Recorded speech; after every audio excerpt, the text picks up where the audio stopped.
комитет по беженцам в Центральной Азии, Казахстан, Кыргызстан, Таджикистан, Туркменистан и так далее. Я бы хотел начать с приветствия. Приветствую людей из Баткена. У нас программа есть в Баткене. Баткене, так как Баткен находится в приграничной территории. Программа поддерживается людьми Японии, программа народом Японии, для того, чтобы защитить и реинтегрировать людей, которые пострадали от этого насилия. Мы также хотим подчеркнуть важность.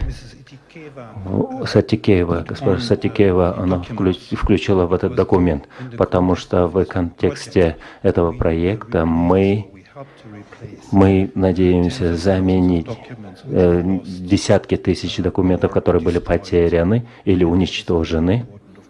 Это очень важно. И, конечно же, как вы знаете, наше агентство работает по этому направлению в Кыргызской республике. Мы оказываем помощь в Кыргызской республике для того, чтобы помочь этим людям заменить эти документы, которые были потеряны. Вы реагировали гуманитарной помощи на случаи, которые происходят в приграничных районах, для того, чтобы люди имели документы, как госпожа Тикела сказала, это очень важно, что здесь существует хорошая среда для гражданского общества. Почему я задаю этот вопрос, который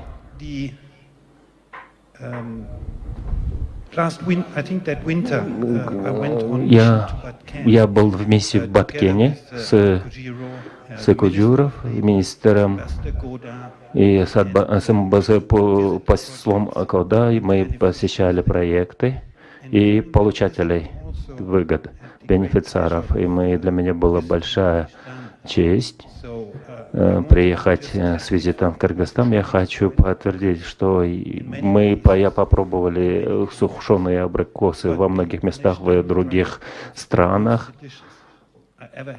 но за всю мою жизнь я никогда не пробовал такие абрикосы в Баткене. Я бы хотел предложить, чтобы этот абрикос нашел свой хороший рынок. Я хочу поприветствовать народ Баткена. Я думаю, что система будет оказывать большую поддержку для поддержания устойчивого развития Баткенской области. Спасибо большое.